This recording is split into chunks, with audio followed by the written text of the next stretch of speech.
more than anything else, and it still is. And you're coming up to 20 now, and what are you thinking? How are you going to earn your living? Because your parents aren't going to support you. What are you going to do? VSO gives you a little bit of a kind of pocket money while you're doing the good work. It gives you a roof over your head. What's your plan? Well, I saved a little bit of money and travelled around in Latin America, then came back to Britain. Why Latin America? Because I was fascinated by it. But were your parents?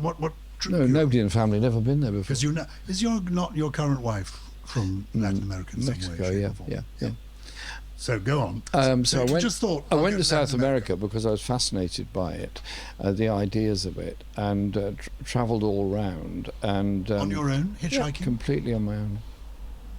And content in your head? Yeah. So I asked earlier if you were lonely. No. You weren't lonely. You were quite mellow in your head. Are you reading all the time? You've got books in your... I took lots of books. I bought books wherever I could get them, and read them, and then either gave them away, or if I really liked the book, I would then post it back to myself in Britain, so I could keep the book, which is probably a bit of a waste of money really, because I could have bought them here, but anyway. So I was reading a lot, observing a lot, and trying to understand a lot, and reading quite a lot of history of the Inca civilization, because I was in Peru and Bolivia, and trying to understand the way in which the European empires had destroyed or tried to destroy the culture that's there. But that culture lives on, particularly in Bolivia and Peru, more than elsewhere. So to me it was a massive education opportunity. So I come back to Britain, and as you do, I got a job on a farm. Before we go to the farm, I just want to picture you in Bolivia, and you and I are meeting with a similar vintage. We meet in a bar or a coffee shop or somewhere. Yeah. I sit down on the bench next to you because we're the same sort of age. How do you strike me? What sort of person? How would we have opened our conversation? What would you have talked about? I would have probably said something like, "You're right, mate," or something like that, just to sort of friendly greeting. I met quite a lot of young Americans who were mostly draft dodgers. Oh, of course. Because there was Vietnam War time. Yeah, so they were there avoiding the draft. So they were absolutely fascinating. They were from all over the USA, and I said, "When are you going back?" They said, "When the war's over, when Johnson's gone, when Nixon's gone, or whatever it was, So they were very interesting talking to them. Were you already thinking, I want to change the world? Yes, I'm always thinking of that. I'm always thinking that. Was there small talk from you? Would we have gossiped? About what? Exactly.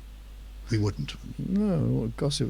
We would have talked. No, I would have asked people if I'd met somebody that was English speaking, obviously easy to converse with, because my Spanish was very poor then. It's not great now, but I would have asked them about places they'd been and what they made of it, and so on of it. And I remember in Paraguay trying to find out where the Nazis had gone, because a lot of Nazis went to Paraguay and the western parts of Brazil. Remember, Stroessner was then the dictator of Paraguay, who had given space to the Nazis to come there. This is after the Second World War. A huge number was supposed to have, and there were people who were Nazi hunters who went in pursuit of them. Correct. And so it was it was kind of like a spectre. I didn't know that. Over the society. And so you'd meet somebody who was clearly German or German speaking. Who are they? How's that? Did you come? And if they'd come there in the 1920s or 30s, it's quite possible there were people getting away from the Nazis. If they came in 1945, they were pretty likely to be Nazis trying to change their identity and move on somewhere else. So here you are. So it was interesting. I can see it was very interesting, and you were creating the building blocks of what actually... I think he knows more than he's saying. Because you then eventually do want to change the world. You spent a lifetime brooding about the world, worrying about the world, and wanting to change it. How first, though, did you actually earn a living back in Britain? Getting stabbed in the back. I got a job for a while on a farm. As a labourer, or as I was looking after pigs and doing a bit of tractor driving and things like that. It was a farming area, so it was fine. Yeah. I enjoyed that. Enjoyed that. Pigs are very intelligent. And how quickly did you realise I'm going to be? He made me a vegetarian, actually, because I thought these pigs, they're far too intelligent. Are you a lifelong vegetarian? Yeah. Well done. From then on. Then I briefly went to college, but decided that wasn't for me, so left, and then went back to Shropshire and did various jobs and got very involved in the local Labour Party and unions and so on, and carried on from there. Do you feel, That's when the Labour Party were good. now you are the age you are, which is in your mid-70s? Did you have to say that? No, I don't, but as I am as well, I'm establishing we are contemporaries of a sort. Okay, all right. Only a few months between us, but you're looking very good, if I may say so. You've kept yourself fit. I run. Oh, well done. I thought you bicycled. You run and I run, cycle, Right, lots well of things, done. You're looking good on it. Oh, Do you feel disappointed that a lifetime of activism and the world is? I mean, look at the world, Jeremy. I mean, not being am I facetious. disappointed? Of course. Yeah. Who isn't? World's on fire. Am I disappointed that in yourself? I mean, are you disappointed in yourself? You've given your life to this.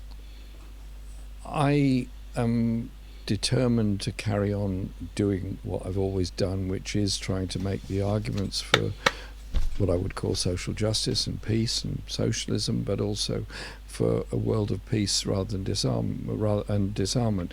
What we now have is a horrific situation with the world presiding over environmental disaster, presiding over growing human inequality, and now spending $3 trillion a year on weapons of destruction, armaments. And I raised this in Parliament last Monday. The answer from the Defence Minister was that this would enable peace to come about eventually. Well, interesting argument. Of course, I feel When one side dooms the world. depressed and very saddened by it all. Does that mean I think everything that we've all done has ever been wrong? No, I don't. I just believe that we have been inadequate in making that case. So I carry on, and I do. Did your team at the time of the general election, when you fought the general election that you lost, show you a film that I made for the One Show? I made a film for the One Show, and I took to somewhere like Maidenhead your policies without saying who they came from. Yes, I did see that. And I, middle class me, with my accent, my voice, having been a Conservative MP, said to people, oh, would you tell me whether you agree or disagree with these policies? And I read out your 10 key policies, and the people of Maidenhead, to a man or woman, agreed with every one of them. Mm-hmm. It's extraordinary. The manifesto was amazing. On the One I Show, saw it, yeah. BBC. I saw it. And I then said, these are the policies of, and I turned over the piece of paper, and there was a picture of you. And they went, oh no! They wouldn't believe it. Mm. So the frustration for you is that Middlington actually was agreeing with you, and yet they didn't vote for you. We got the most unbelievable levels of attack and abuse against me as an individual, and still do. At one level, I don't care, because I believe in what I believe in, and I'm not going to change that.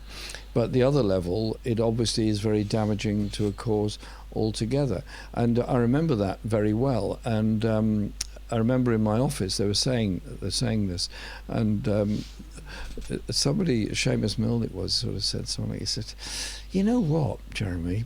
You're basically very English. You're a member of the National Trust. You have an allotment. You cycle, you bicycle. You read. You write poetry. You read poetry. Why don't people recognise that? Because of the media. They turned this wonderful man into someone that everybody hated. Not because of policies. Insane. Insane how that worked. And so yes, the policies we put forward would have made, I believe, fundamental and effective difference to ordinary people's lives and made it a better country. Do you know, and I still believe that, and I'm not changing on that. do you know what it might be that's in you Let's not look at what other people are. That is the reason that you haven't succeeded. Oh, he has succeeded. Is there He's a role something model not to quite hundreds right? I of mean, thousands with of you. people. I was under pressure to try and compromise on a lot of policies, and I refused to. I said, no, these are the policies we're going to put forward, the ones that you enunciated to the good people of Maidenhead. And so I think that what was really at stake here was that the predominantly right-wing media of this country didn't really totally disagree with some of the policies. Some they did, but not all of them. What they didn't like was the idea that there was a big political movement growing around social change, and they didn't know where that was heading. So I think it was the direction of travel that they were more concerned I see about. that, but I'm asking you to be self-reflective for a moment. Okay. And tell me if He's being too kind on the something about media. you that you think, if I'd done it differently, or I've got this flaw, or I can't express. I mean, I'm just asking you to. We've all got flaws, and I've got plenty, I'm sure. One of which is I'm very awkward. And I carry on being awkward. Is that why you're on to your third wife? I know I hope you're very happy with, and I think you're friendly with your That's a other wife. question. Yeah, that's just You life. can't go through life making enemies of every personal friendship you've ever had, and I don't do that. But I are try you- to keep on terms with people. Are you awkward? Oh, I yeah, mean, you are awkward. Are you awkward in relationships? Probably.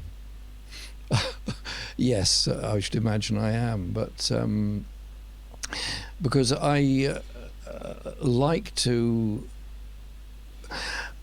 in the life of being an elected MP, politician, or anything else, an awful lot of time you're basically at somebody else's beck and call. The pressure is on. Be here, be there, go there, do this, do that, be here. You know that. And if you just do that, you then end up 7 days a week, 24 hours a day, running from issue to issue, place to place. I do a lot of that. But I also am utterly determined that I will do other things in life as well. And so I do make time, which annoys people sometimes, that I'm going to be reading something now, or I'm going to be working on my allotment, or I'm going to be making something, and so on. So you have to bring that variety. And also I try to read things that are nothing to do with day-to-day politics. And so I'm just at the moment reading John Lewis Stemple's book about natural history of England. Have you read it? It's Okay, folks, and let's wrap up that section.